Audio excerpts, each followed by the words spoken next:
ano 318, um grupo de homens judeus entrou em Roma e exigiu uma reunião com o líder religioso mais poderoso do mundo ocidental.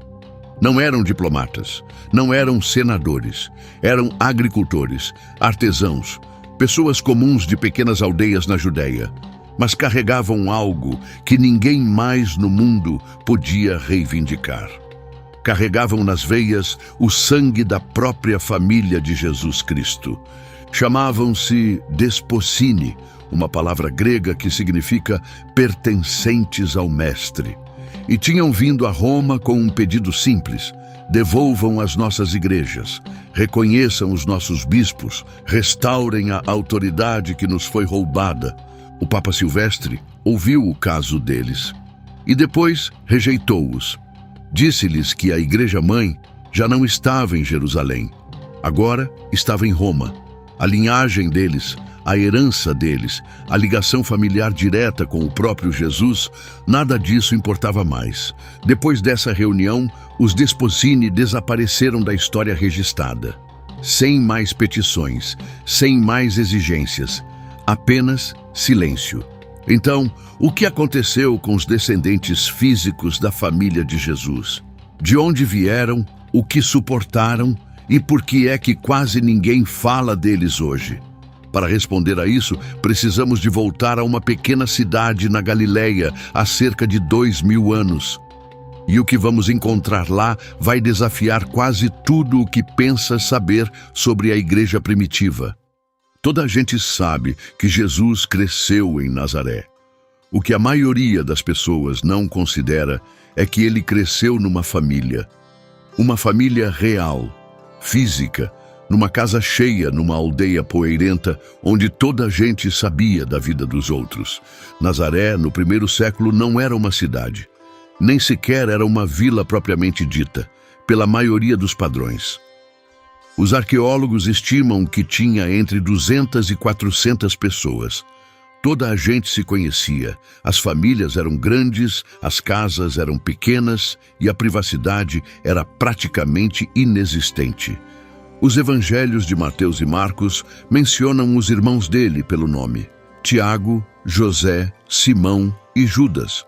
Também mencionam irmãs, embora não se tenham dado ao trabalho de as nomear, o que diz muito sobre como as mulheres eram vistas na Palestina do primeiro século. A maioria dos estudiosos acredita que havia pelo menos 2 irmãs, possivelmente mais. Agora, diferentes tradições cristãs discordam sobre o que irmãos significa aqui. Católicos e cristãos ortodoxos tradicionalmente ensinaram que Maria permaneceu virgem durante toda a vida, o que significa que estes irmãos e irmãs eram ou primos, ou filhos de um casamento anterior de José. Os protestantes geralmente aceitam a leitura mais simples e dizem que eram filhos biológicos de Maria e José, nascidos depois de Jesus. Para efeitos desta história, a distinção não altera o ponto fundamental. Fossem meios irmãos, enteados ou primos, eram família. Partilhavam a casa, partilhavam as refeições, partilhavam um nome numa cultura onde a família significava tudo. No judaísmo do primeiro século, a família definia quem tu eras. A linhagem determinava a posição social, as perspectivas de casamento, o papel na vida religiosa. E esta família, em particular, traçava a sua linhagem até o próprio rei David.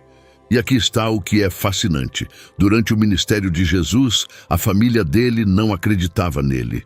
O Evangelho de João diz isso claramente, pois nem os seus irmãos acreditavam nele. Isso está em João, capítulo 7, versículo 5. Quando Jesus andava a fazer milagres e a atrair multidões enormes, os seus próprios irmãos eram céticos. O Evangelho de Marcos até registra um momento em que a família de Jesus foi buscá-lo para o levar para casa porque achavam que ele tinha perdido o juízo. Marcos, capítulo 3, versículo 21. Os seus próprios parentes diziam que ele estava fora de si. Pensa nisso por um segundo. Imagina que o teu irmão mais velho começa a dizer que é o Messias. Tu cresceste com ele, viste-o a tropeçar, ouviste-o a ressonar. viste-o a aprender carpintaria com o vosso pai. Discutiste com ele por causa das tarefas domésticas. Como é que se supõe que processas a ideia de que esta pessoa é o Filho de Deus?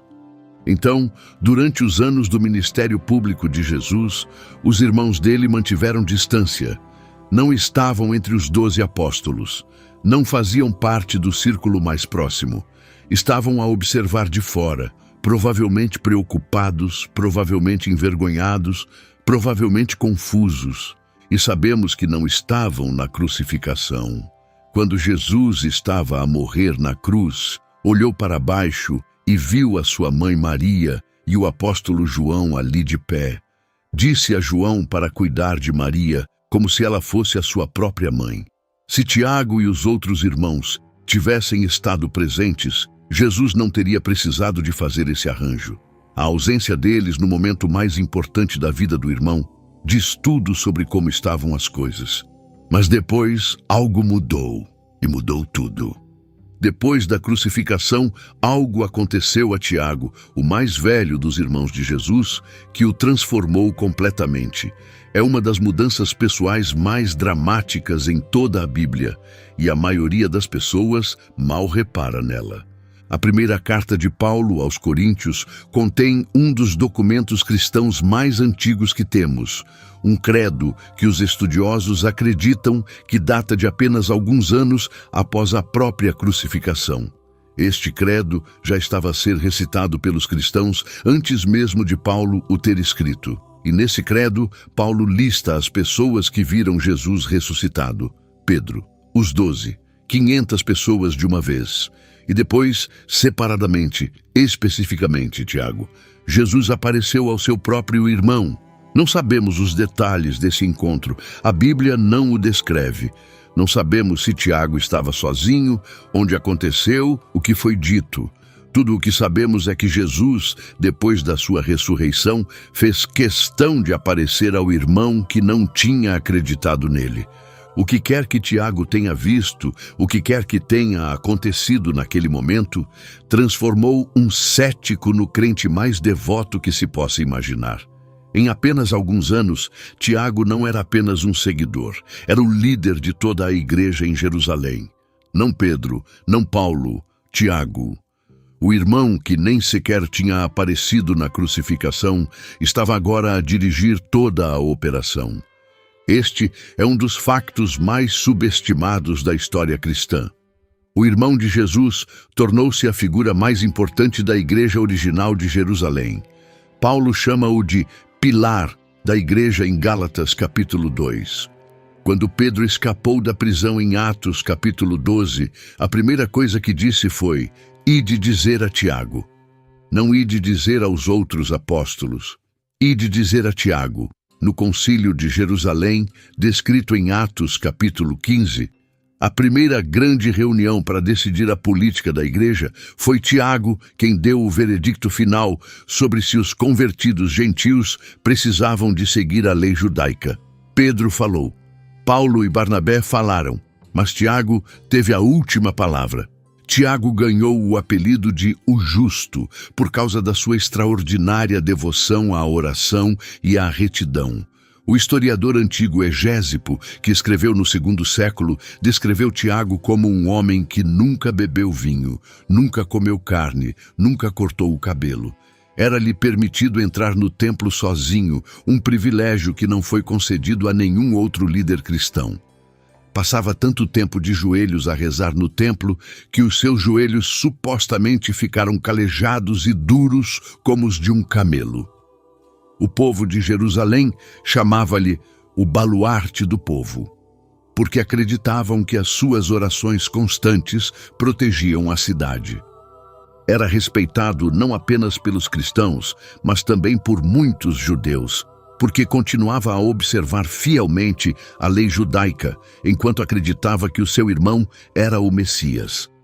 Andava numa corda bamba entre dois mundos, tentando manter unido um movimento que incluía tanto judeus devotos, que cumpriam todos os mandamentos, como convertidos gentios que nunca tinham posto os pés numa sinagoga. Tiago escreveu a epístola que leva o seu nome, uma carta no Novo Testamento que se concentra não na teologia, mas na vida prática. A fé sem obras é morta, escreveu ele. É o livro com sonoridade mais judaica de todo o Novo Testamento, e isso faz sentido. Tiago era um judeu que acreditava que o seu irmão era o Cristo. Não deixou de ser judeu, trouxe toda a sua herança consigo para a nova fé. Mas andar nessa corda bamba entre dois mundos fez dele um alvo.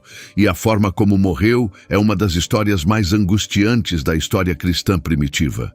No ano 62, algo aconteceu que enviou ondas de choque por toda Jerusalém. O governador romano Festo morreu, e houve um intervalo antes de o seu substituto, um homem chamado Albino, poder chegar de Roma. Durante esse intervalo, não havia autoridade romana em Jerusalém para manter a ordem. O sumo sacerdote nessa altura era um homem chamado Anano, filho de Anano. Era agressivo, politicamente ambicioso e pertencia à facção dos saduceus, que era hostil ao crescente movimento cristão.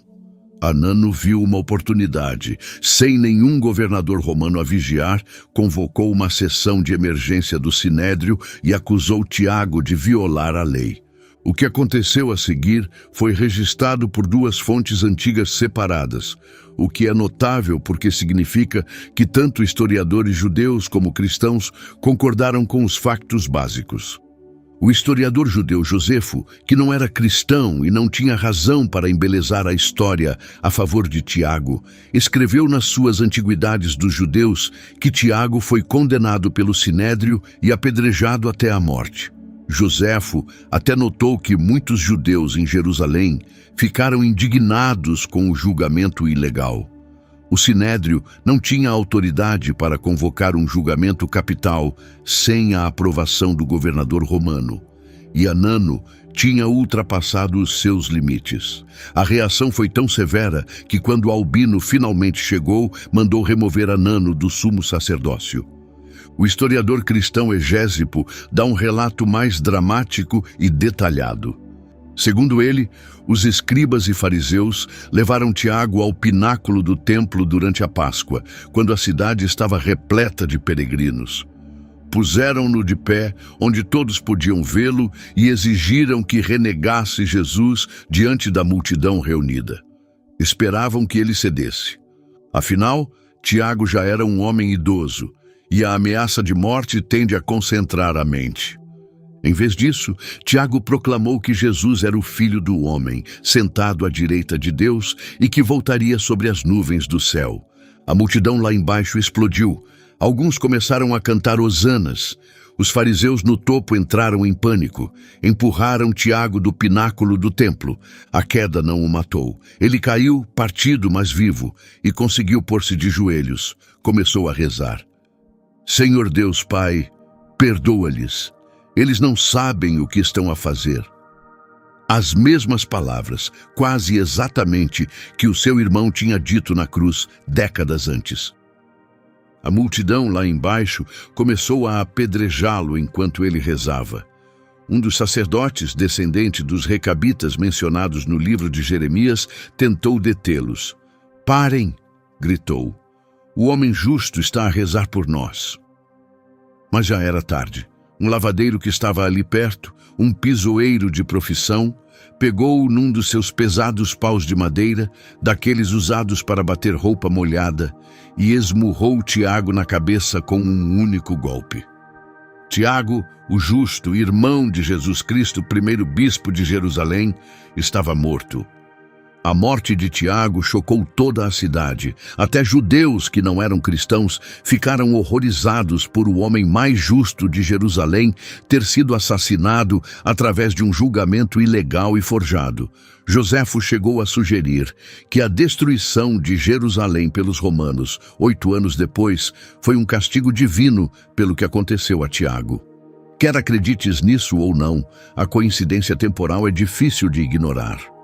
O homem mais justo de Jerusalém foi morto em 62 e a cidade foi destruída em 70. Mas para a família de Jesus, o assassínio de Tiago foi apenas o início dos seus problemas. Depois de Tiago ter sido morto, a igreja de Jerusalém precisava de um novo líder. E mais uma vez, escolheram um membro da família.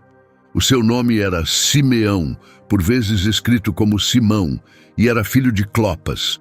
Ora, Clopas era irmão de José, o que fazia de Simeão primo direto de Jesus. Algumas tradições dizem que Clopas era, na verdade, a mesma pessoa que Cleopas, um dos 2 discípulos que encontraram Jesus ressuscitado no caminho de Emaús, em Lucas capítulo 24.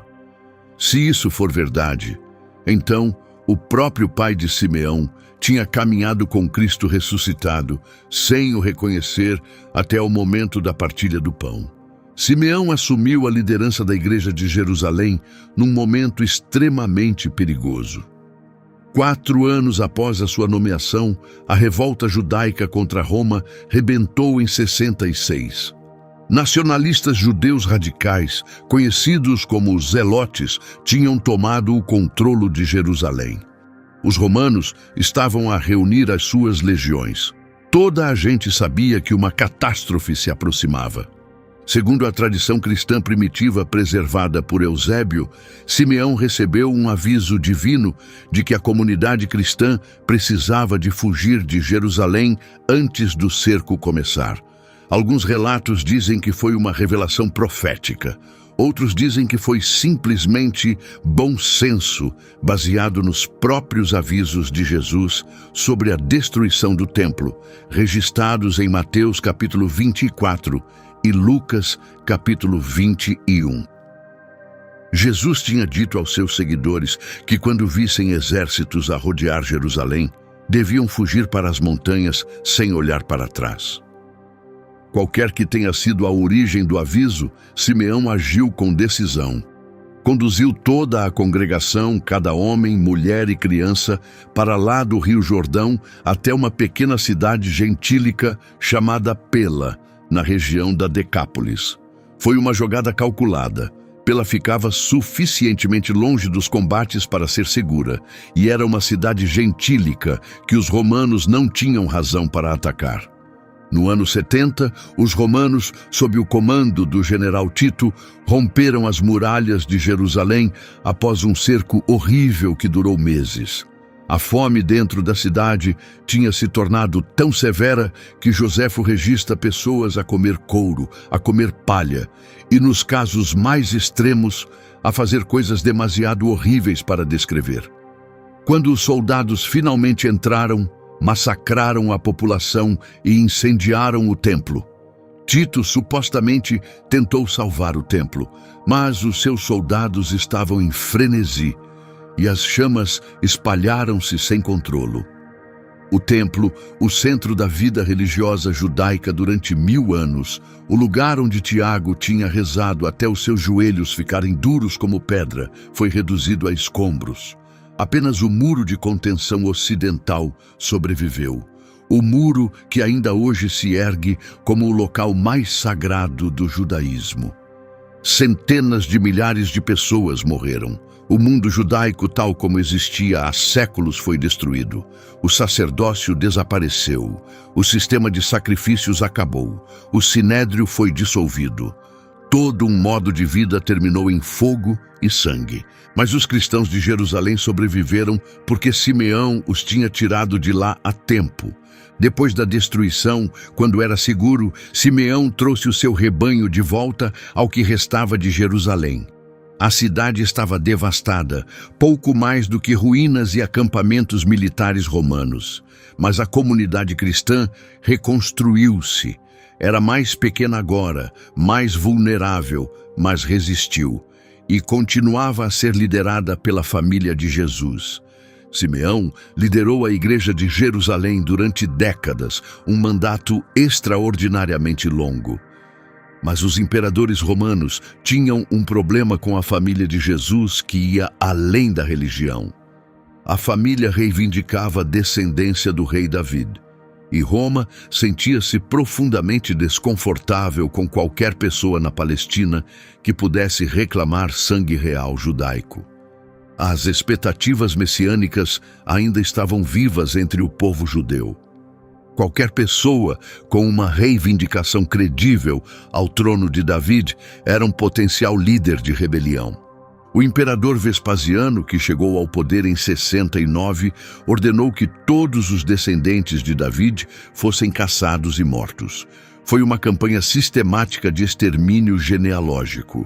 O seu filho Domiciano continuou a política com intensidade ainda maior. E é aqui que encontramos uma das histórias mais notáveis da história cristã primitiva. Uma história que vem diretamente de fontes antigas e parece quase demasiado dramática para ser real. Em algum momento durante o reinado de Domiciano, que durou de 81 a 96, informadores denunciaram ao imperador que ainda havia netos vivos de Judas, o irmão de Jesus. Não eram cristãos quaisquer, eram parentes de sangue do homem cujos seguidores se tinham espalhado por todo o Império Romano e reivindicavam descendência de David. Domiciano era um imperador paranoico e cruel. Ordenou que os netos de Judas fossem trazidos à sua presença em Roma. O historiador Egésipo, cujo relato foi preservado pelo historiador posterior Eusébio, conta-nos o que aconteceu naquela sala de audiências imperiais. Estes dois jovens, cujos nomes se acredita terem sido Zóquer e Tiago, com base em registros preservados na Biblioteca Bodleiana de Oxford, foram arrastados perante o imperador romano. Domiciano perguntou-lhes diretamente se eram descendentes de David. Disseram que sim, não valia a pena mentir. Toda a gente sabia quem eles eram. Depois, perguntou-lhes sobre as suas propriedades e riqueza, tentando determinar se tinham recursos para financiar uma insurreição. Disseram ao imperador que entre os dois possuíam cerca de 39 acres de terra, avaliados em cerca de 9.000 denários, e trabalhavam na eles próprios com as suas próprias mãos para pagar os impostos e alimentar as suas famílias. Depois, para provar o que diziam, estenderam as mãos para o imperador as inspecionar.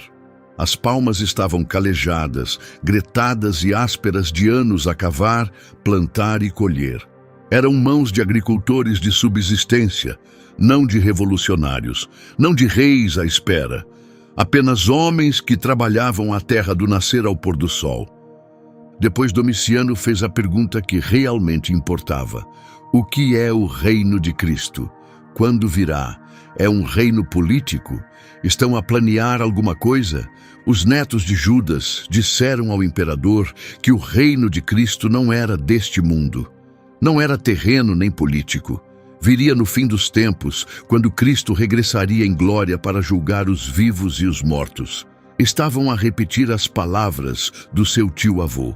O próprio Jesus tinha dito essencialmente a mesma coisa a Pôncio Pilatos décadas antes, quando Pilatos lhe perguntou se era rei.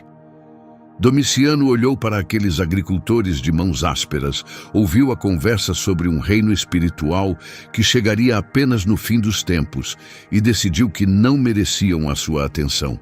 Acenou com a mão, desprezou-os e deixou-os ir, mas a história não termina com a libertação deles.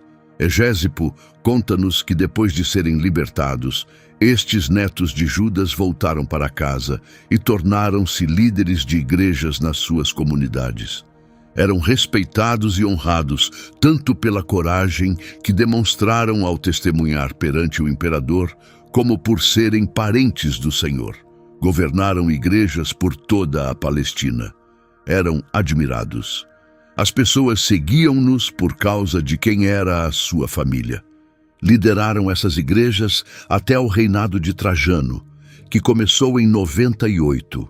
No final do primeiro século, apenas 60 anos após a crucificação, as comunidades cristãs na Palestina ainda eram lideradas por parentes de sangue de Jesus.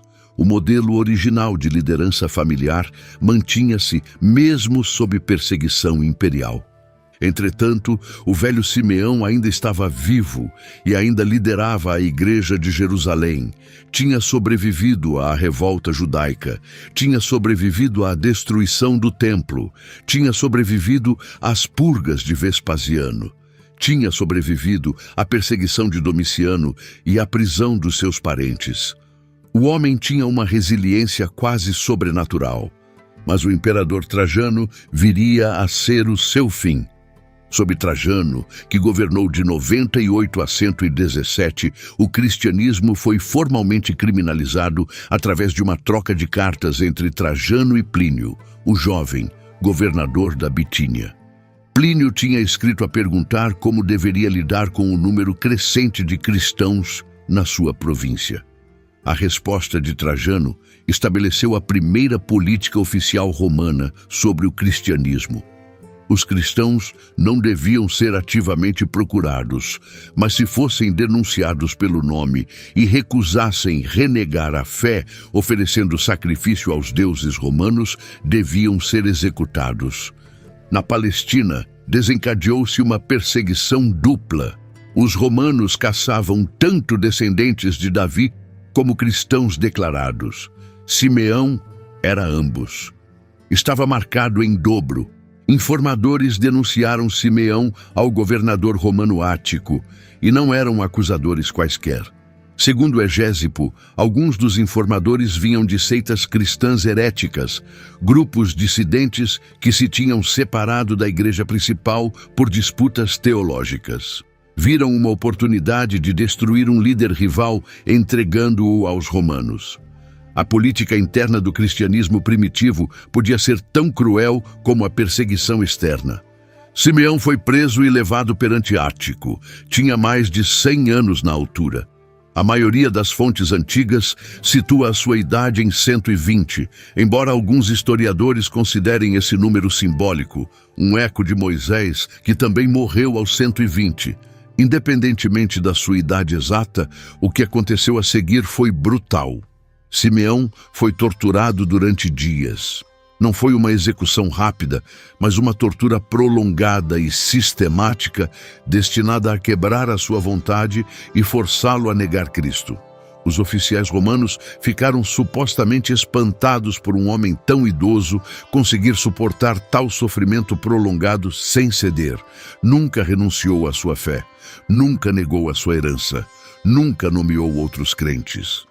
No final, por volta do ano 107, Simeão, filho de Clopas, primo de Jesus Cristo, segundo bispo de Jerusalém, foi crucificado. Morreu da mesma forma que o seu Senhor tinha morrido, pregado numa cruz, e suportou-o com a mesma firmeza tranquila que definiu toda a sua vida extraordinária.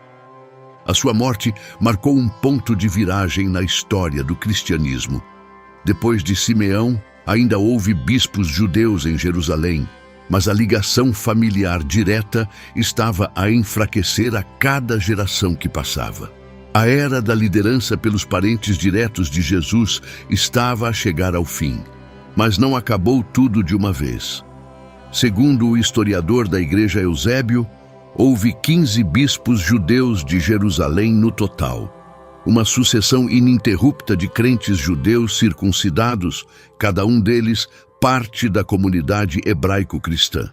Esta linha estendeu-se desde Tiago, o justo, até um homem chamado Judá Quiriacos. Judá Quiriacos é uma das figuras mais fascinantes e ignoradas de toda esta saga. Segundo o escritor do quarto século Epifânio de Salamina, Judá era bisneto de Judas, o irmão de Jesus. Isso fazia dele sobrinho bisneto do próprio Jesus Cristo. Foi o 15º e último bispo judeu de Jerusalém. O seu mandato coincidiu com um dos acontecimentos mais catastróficos da história judaica, a revolta de Bar Kokhba. Em 132, um carismático líder militar judeu, chamado Simão Bar Kokhba, lançou uma rebelião massiva contra Roma. O famoso Rabi Akiva declarou publicamente que Bar Kokhba era o Messias, e centenas de milhares de judeus juntaram-se à sua causa. Por um breve e espetacular momento, os rebeldes conseguiram. Expulsaram os romanos de Jerusalém. Estabeleceram um Estado judeu independente, cunharam as suas próprias moedas. Mantiveram a cidade santa durante quase 3 anos, mas a resposta romana, quando chegou, foi devastadora, além de tudo o que os judeus tinham experimentado antes. O imperador Adriano enviou os seus melhores generais, com 6 legiões completas, uma força militar avassaladora.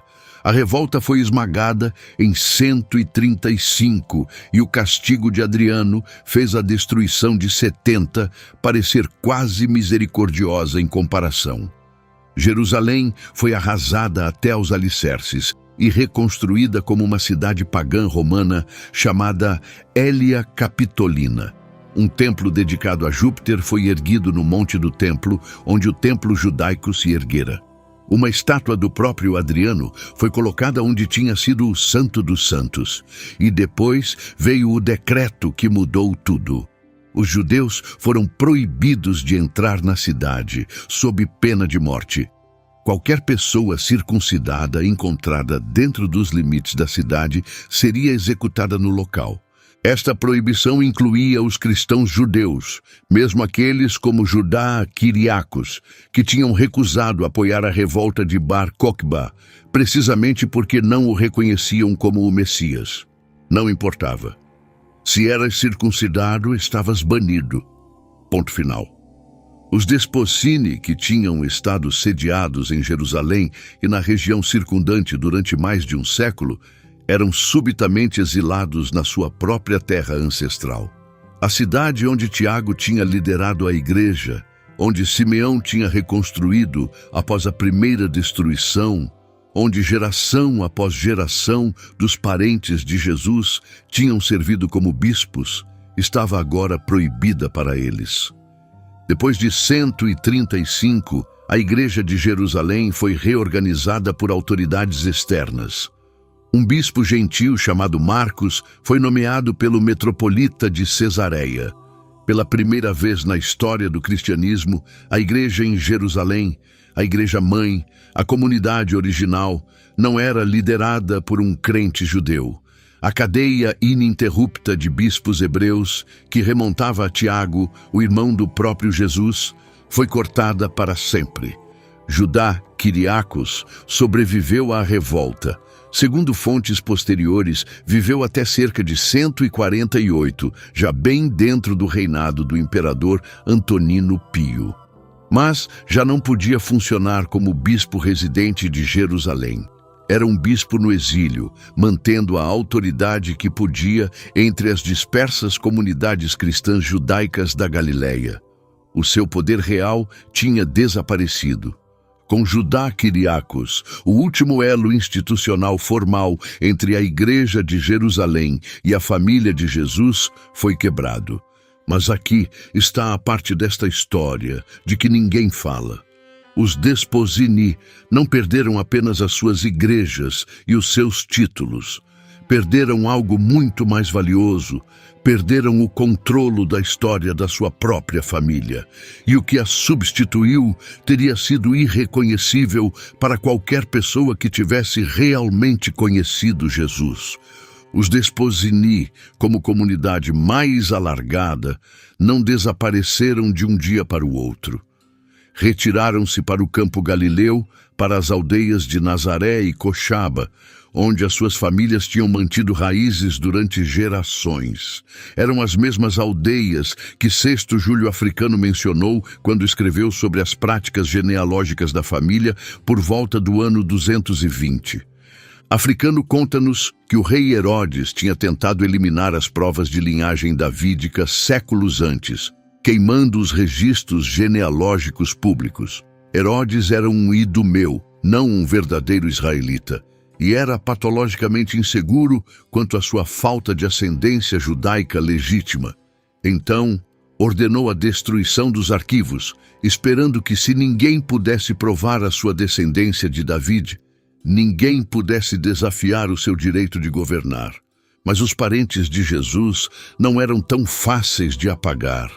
Algumas famílias cuidadosas tinham guardado registros privados. Preservaram as suas genealogias de memória e de documentos familiares pessoais, passados de pais para filhos como relíquias sagradas. Tinham orgulho em manter o conhecimento da sua ascendência, mesmo quando esse conhecimento podia custar-lhes a vida. Africano diz que os Desposini traçaram a sua genealogia de memória e do livro dos registros diários tão fielmente quanto possível. Eram famílias que sabiam exatamente quem eram, quem tinham sido os seus antepassados e como se ligavam de volta à casa em Nazaré. Num mundo onde a maioria das pessoas não conseguia traçar a sua família para além de 2 ou 3 gerações, os Desposini mantinham registros meticulosos que recuavam séculos. Segundo Malachi Martin, cada comunidade primitiva de cristãos judeus era governada por um patriarca Desposini. Cada um destes líderes levava um dos nomes tradicionais da família: Zacarias, José, João, Tiago, José, Simeão, Matias. Mas nenhum deles foi alguma vez chamado Jesus. Esse nome estava reservado, demasiado sagrado para qualquer outra pessoa na família o usar, mesmo aqueles que carregavam o seu sangue. Alguns destes líderes reivindicavam descendência tanto do rei David pela linha real como da linha sacerdotal de Arão através de outros ramos da família. Se essas reivindicações eram verdadeiras, significava que detinham dupla autoridade, o direito de governar e o direito de servir no altar. Uma concentração extraordinária de poder simbólico num punhado de famílias de agricultores de aldeias palestinianas de que ninguém tinha ouvido falar. Há outra dimensão nesta história que a maioria das pessoas não percebe de todo. Os Desposini não eram apenas uma família. Eram guardiões de uma compreensão particular de quem Jesus era e do que a sua mensagem significava. E quando foram silenciados, essa compreensão foi com eles.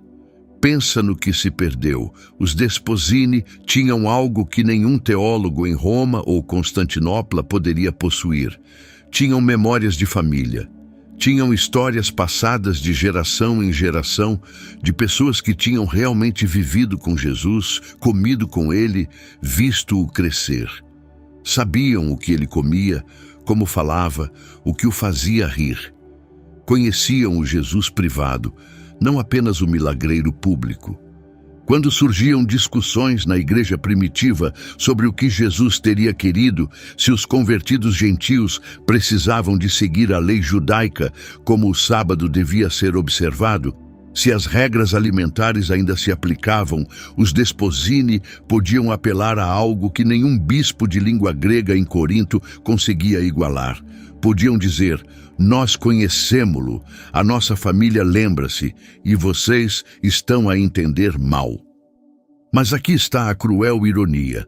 Quanto mais o cristianismo se afastava das suas raízes judaicas, mais o conhecimento íntimo dos Desposini se tornava uma ameaça em vez de uma vantagem.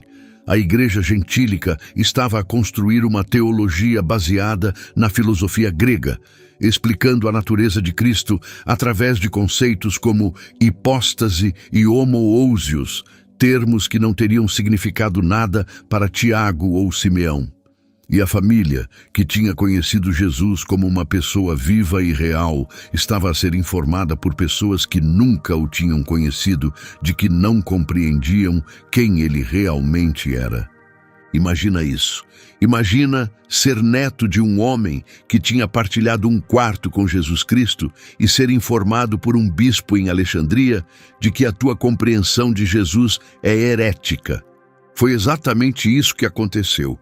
Grupos cristãos judeus, como os nazarenos e os ebionitas, comunidades que quase certamente incluíam famílias Desposini, foram gradualmente empurrados para as margens e depois rotulados como hereges. Não porque negassem Jesus, adoravam-no como o Messias. O crime deles era guardar o sábado. Seguiam as leis alimentares. Usavam uma versão hebraica do Evangelho de Mateus. Praticavam uma forma de cristianismo que era, por qualquer medida honesta, mais próxima do que Tiago e a igreja original de Jerusalém tinham praticado do que qualquer coisa que acontecia nas basílicas de mármore de Roma. Os ebionitas chamavam-se a si próprios os pobres, que é o que o seu nome hebraico significa, e era o que eram: comunidades pobres, espalhadas pela Palestina e Síria, agarradas a uma versão da fé que a poderosa igreja institucional queria apagar. Alguns deles provavelmente nem sabiam que as suas tataravós tinham cozinhado refeições para os apóstolos. Outros sabiam exatamente quem eram e mantinham as genealogias escondidas como se esconde um tesouro em tempo de guerra. E depois houve um homem chamado Conon. Esta é uma história que quase ninguém conhece. No 3º século, durante uma das perseguições romanas, um homem de Nazaré chamado Conon foi preso e levado perante um juiz. O juiz perguntou-lhe quem ele era. Conon disse que era de Nazaré e que era da família de Cristo. Não um seguidor de Cristo, não um crente em Cristo. Disse que era família, identificou-se pelo sangue. No meio de uma perseguição romana, quando reivindicar qualquer ligação ao cristianismo podia custar-te a vida, este homem levantou-se e disse: "Eu sou da família dele." Conon foi martirizado, mas o seu nome sobreviveu em registros mantidos por famílias na região da Galileia, famílias que o acadêmico de Cambridge, Richard Bauckham, traçou em documentos genealógicos que remontam ao 2º século. Conon não era uma lenda, era uma pessoa real, com uma linhagem real, a fazer uma reivindicação real perante um juiz romano real. E morreu por isso. Isto significa que, pelo menos 200 anos após a crucificação, havia pessoas em Nazaré que ainda se identificavam como parentes de Jesus.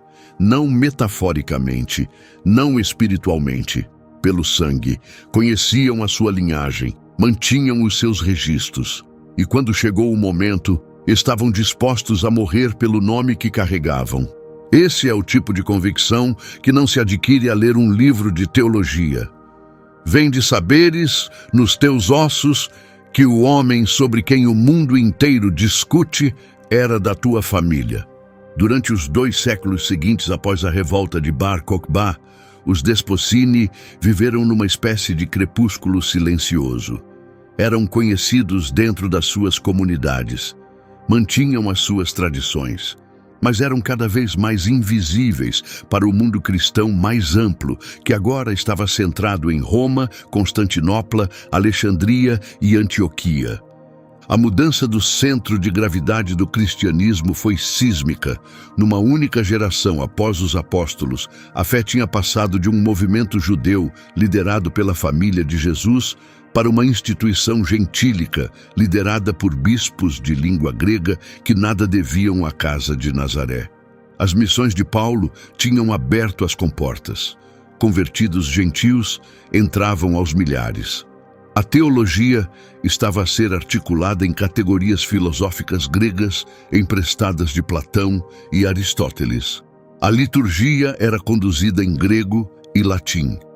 As práticas judaicas que o próprio Jesus tinha observado, o sábado, os dias de festa, as leis alimentares, estavam a ser abandonadas como vestígios obsoletos da antiga aliança. Nas aldeias galileias, os Despossini guardavam o sábado, observavam a Páscoa e a festa dos tabernáculos, circuncidavam os seus filhos, estudavam a Torá, acreditavam em Jesus como o Messias, mas adoravam de uma forma que teria sido irreconhecível para os cristãos de Roma e completamente familiar para os judeus do outro lado da rua. Estavam presos entre 2 mundos, rejeitados pelo judaísmo dominante por acreditarem em Jesus e marginalizados pelo cristianismo dominante por continuarem judeus.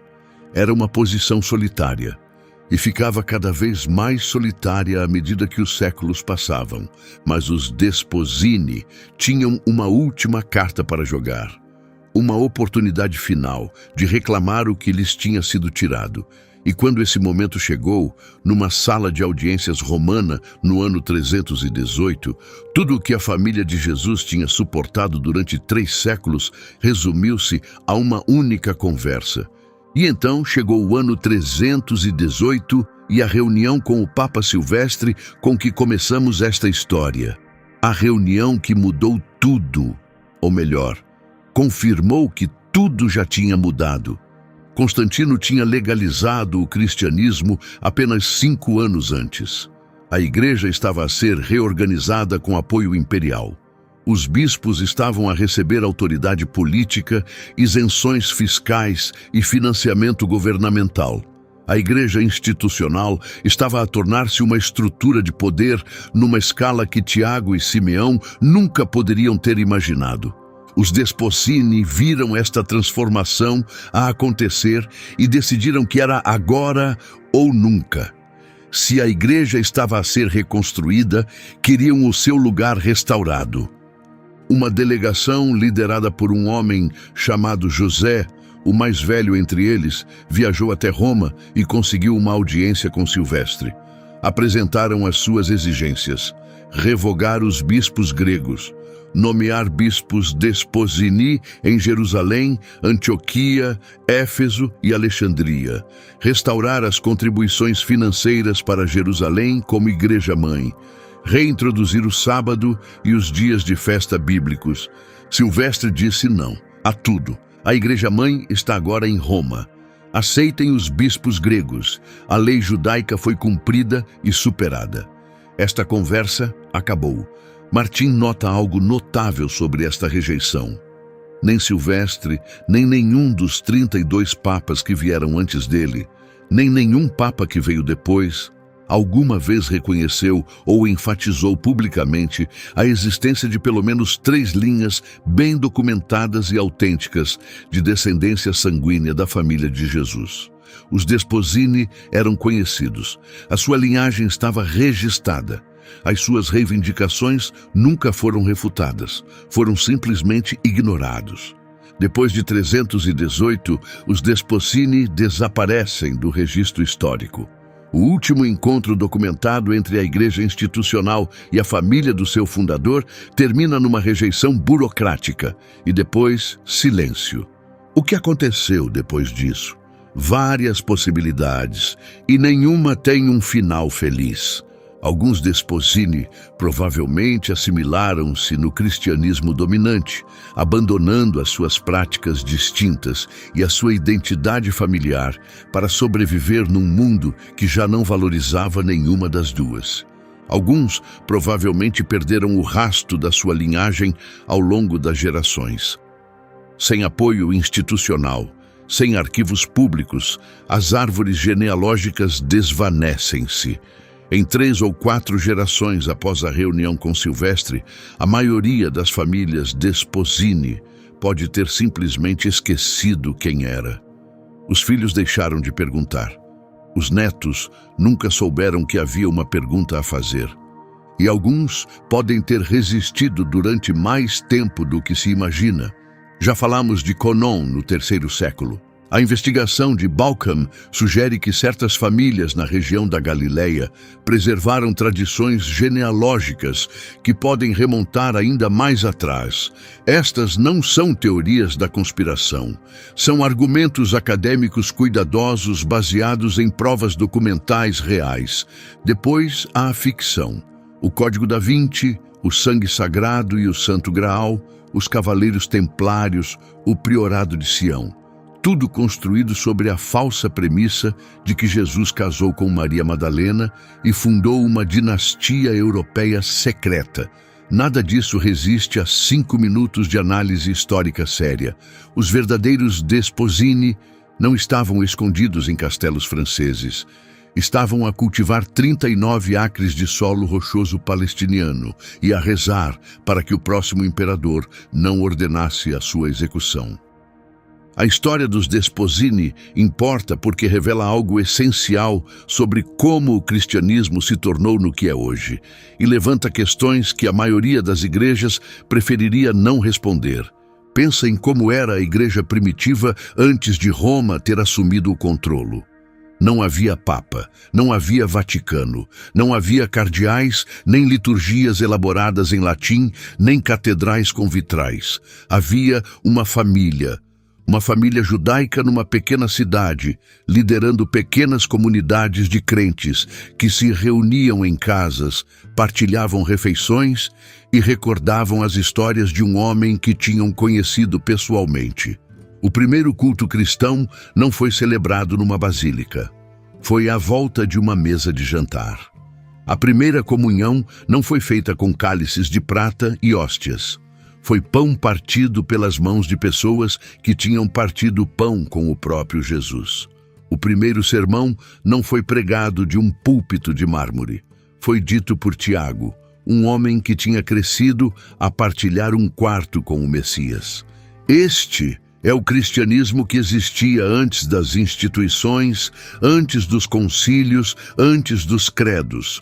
E as pessoas que o encarnavam mais plenamente eram os desposini. Quando falamos em voltar à igreja primitiva, algo que cristãos de todas as denominações adoram dizer, raramente queremos dizer o que pensamos. Voltar à igreja primitiva não significa música de louvor contemporânea e roupas informais.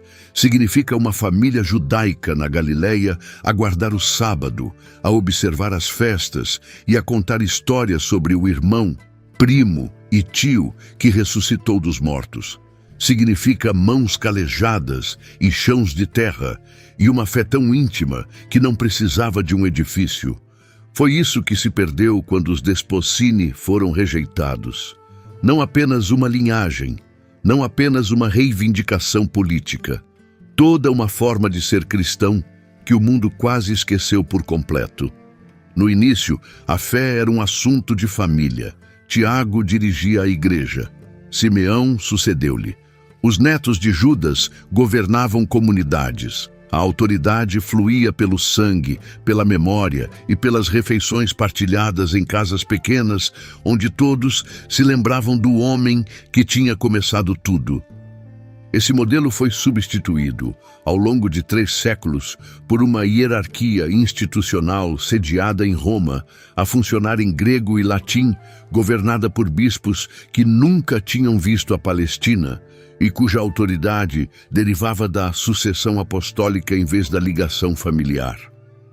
Ambos os modelos tinham pontos fortes. O modelo familiar preservava a intimidade, a continuidade e o testemunho direto.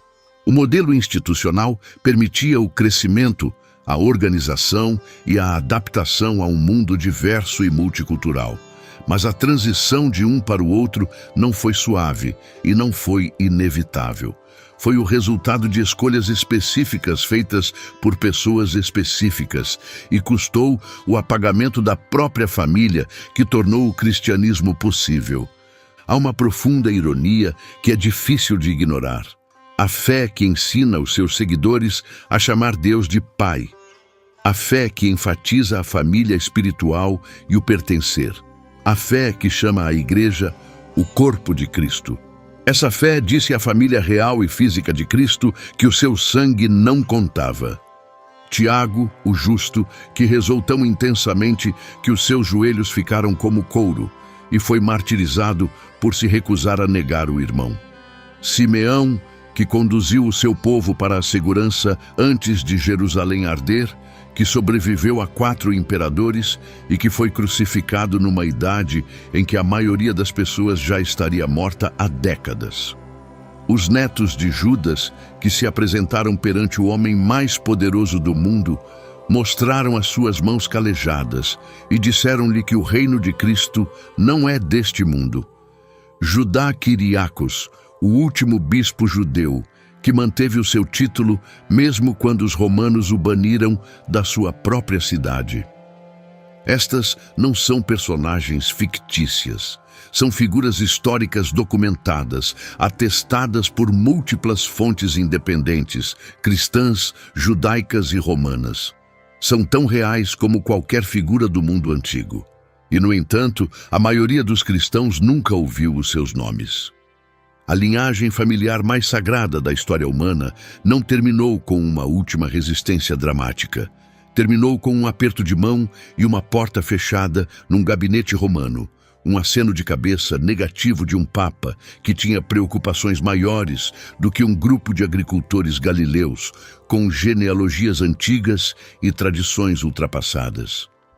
E algures por aí, espalhados ao longo dos séculos, misturados no vasto oceano da genealogia humana, o sangue da família de Jesus continua a correr. Em pessoas que nunca saberão. Em famílias que perderam os registros há gerações.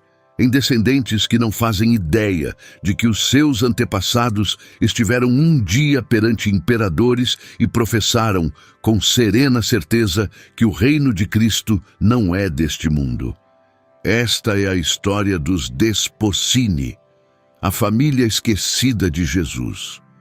Uma história que esteve enterrada durante 1700 anos, até agora. Mas os Desposini não foram os únicos que a igreja primitiva tentou silenciar. Havia evangelhos inteiros, comunidades inteiras, versões inteiras do cristianismo que foram declaradas heréticas e apagadas da história. E algumas das coisas em que acreditavam vão verdadeiramente surpreender-te. Essa história é o vídeo que está no ecrã agora. Clica nele. E se chegaste ao fim deste, claramente não és alguém que aceita a versão superficial das coisas. Carrega em subscrever. As histórias que vou cobrir a seguir vão ainda mais fundo do que esta. E acredita, não vais querer perder o que aí vem.